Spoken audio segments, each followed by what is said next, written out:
안녕하십니까. 7조 기말 발표를 맡게 된 이미르입니다. 발표 시작하겠습니다. 발표 순서를 목차로 간단히 확인하고 진행하겠습니다. 처음은 간트 차트, 그리고 지난 중간 발표 때 부족했던 기능 구조도를 보완하여 저희 제품의 목적과 특징을 간단히 확인하고, 이후 재료 선정과 모델링, 유한 요소 해석과 실제 완성된 제품의 비교 분석으로 진행하겠습니다. 간트 차트입니다. 이번 프로젝트에서 가장 많이 시간이 소요된 부분은 제품의 파트 분배와 모델링 정합 및 수정 부분입니다. 제품 양상의 실현 가능성을 높이기 위해 각 파트의 구체화 및 크기 배분 과정에서 시간이 많이 소요되었습니다. 자세한 설명은 뒤에 추가로 하겠습니다. 기능 구조도입니다. 눈에 띄는 변경점으로는 경량화와 다양한 기능의 추가입니다.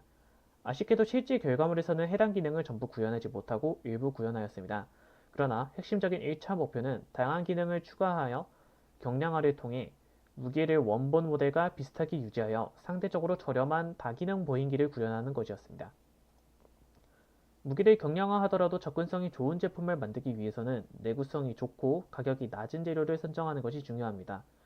기존 제품은 대부분이 알루미늄만으로 이루어져 있었습니다. 저희는 기존 제품과 같이 주요 프레임들은 알루미늄으로 설계하였고, 그중 가장 대중적이며 가공성이 뛰어나 많이 사용되는 알루미늄 6061을 선정하였습니다.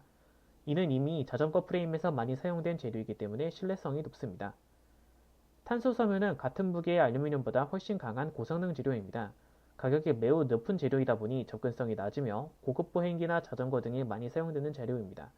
저희는 가격대를 크게 변화시키지 않는 지점에서 경량화로 해결되지 않는 부분이나 일부 부품에 소량 사용할 계획입니다. 폴리우레탄은 고무의 대체 물질로 활용되는 재료로 내열성과 내구성이 좋아 타이어에 적합합니다. 다음은 파트별 모델링 부분입니다. 일단 퓨전 360 내부에서 기존 제품과 제작 제품의 시뮬레이션 비교를 위해 기존 제품의 모델링을 제작하였습니다. 폴리캠 등 핸드 스캐너를 활용하여 모델링을 제작하려 하였으나 너무 큰 크기로 인해 규격을 측정하고 직접 제작하였습니다. 재질은 알루미늄 6061로 설정하였습니다. 손잡이는 사전조사에 포함되었던 사용자의 의견에 맞춰 인체공학적 디자인을 피해 심플한 원통형으로 설계하였고, 가죽을 덧대 미끄러지지 않도록 하였습니다. 우측 사진은 높이 조절에 사용되는 프레임입니다. 겉과 속으로 구성된 보편적인 디자인으로 기존 제품의 디자인을 차용하였습니다. 그러나 편리한 조작을 위해 위치를 바닥에서 사용자의 손에 가까운 위치로 수정하였으며, 후에 최종 모델링에서 위치를 확인하실 수 있습니다. 접이식 구조에 사용되는 X자 프레임입니다.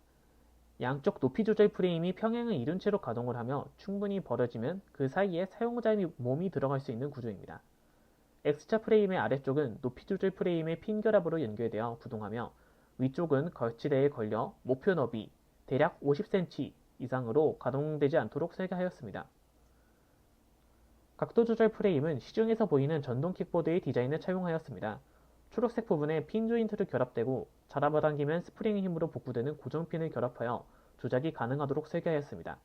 실제 제품에서는 연회색의 커버가 제너리티브 디자인으로 외형이 달라졌지만 편한 이해를 위해 해당 모델링을 보여드렸습니다. 하단 프레임입니다. 뒷바퀴와 앞바퀴를 연결하는 파트로 지면과 가까워 진동이나 잦은 외부 충격에 노출이 많은 부품입니다. 안정성을 위해 특히 꼼꼼한 시뮬레이션이 필요했던 파트입니다. 튼튼한 내구성을 챙기는 과정에서 질량이 과도해지기 쉬운 파트이기 때문에 제너레이티브 디자인을 통해 경량화와 내구성을 모두 챙겼습니다. 제 아래쪽 이미지는 응력 시뮬레이션의 결과물로 목표 하중을 충분히 소화할 수 있음을 확인하실 수 있습니다. 설계 과정에서 하중은 500N으로 설정하였습니다. 또한 길이가 길어 3D 프린터기의 종류에 따라 한 번에 출력이 힘들 수 있어 조립식 구조로 설계하여 분할 출력이 가능하도록 설계하여 실현 가능성을 높였습니다.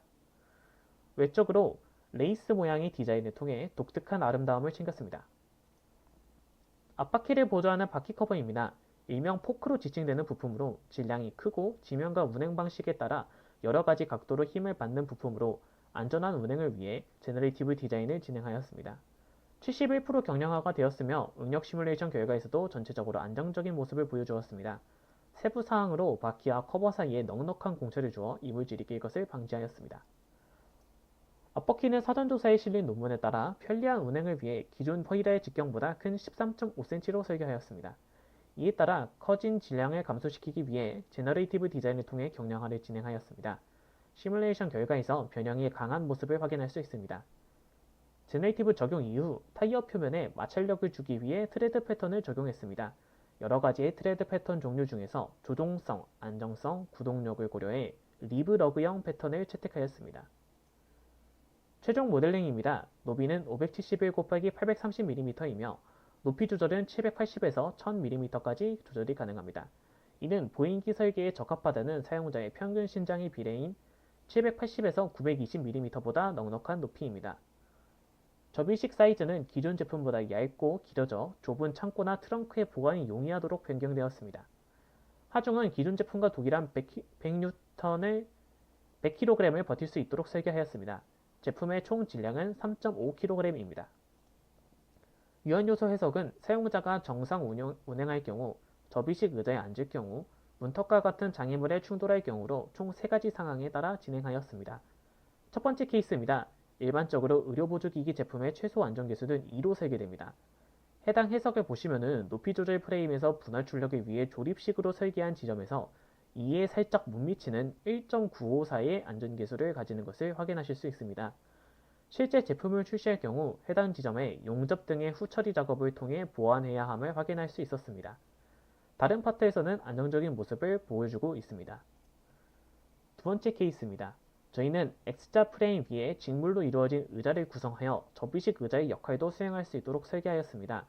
이에 따라 X자 프레임에 사용자의 무게만큼의 하중을 가하여 의자 역할을 제대로 수행할 경우에 시뮬레이션을 진행하였는데요. 앞바퀴 축과 각도 조절 프레임 연결부에서 하중의 부담이 크나 최소 안전계수가 2.731 이상으로 역할 수행에 이상이 없음을 확인할 수 있습니다. 세 번째 케이스는 문턱 사고입니다.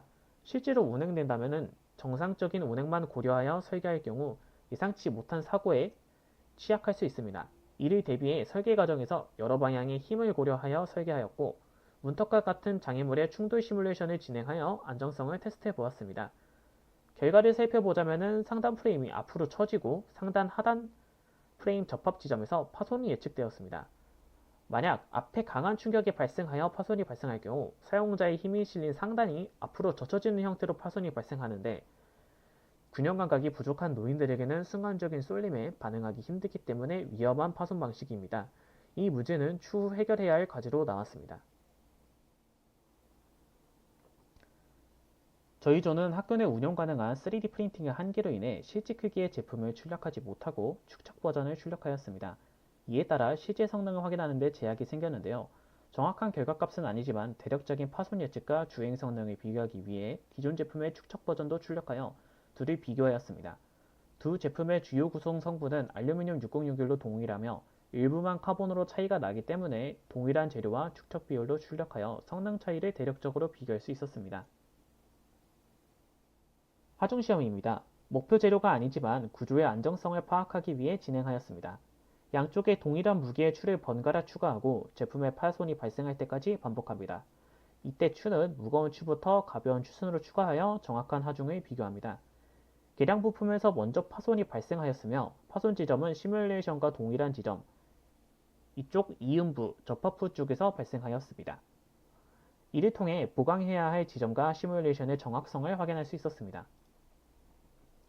최종 모델링입니다. 실제 저희 제품이 판매되는 느낌으로 상품 페이지를 구성해 보았습니다.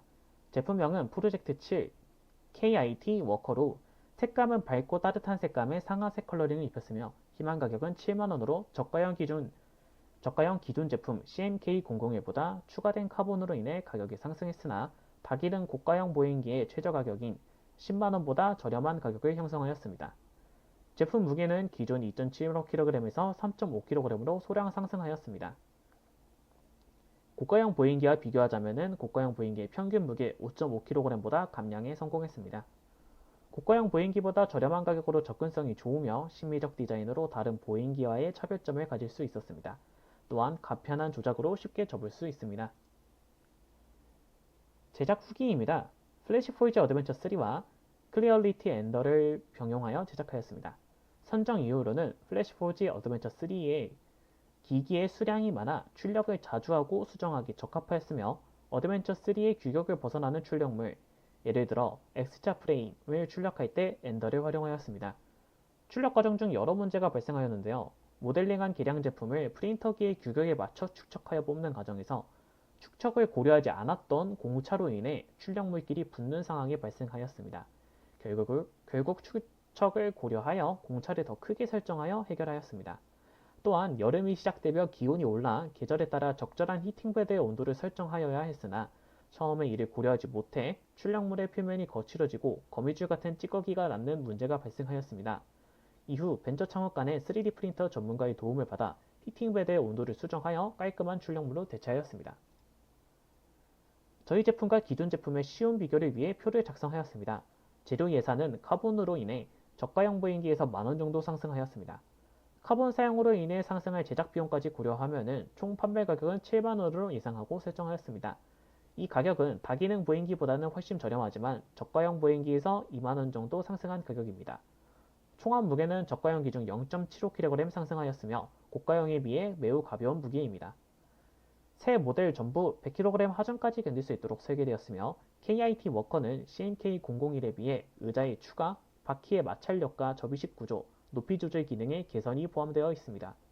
핵심적인 내용을 정리한 결론입니다. 저희 제품의 타겟층은 고가형 다기능 보행기의 구매가 부담스러운 고객들입니다.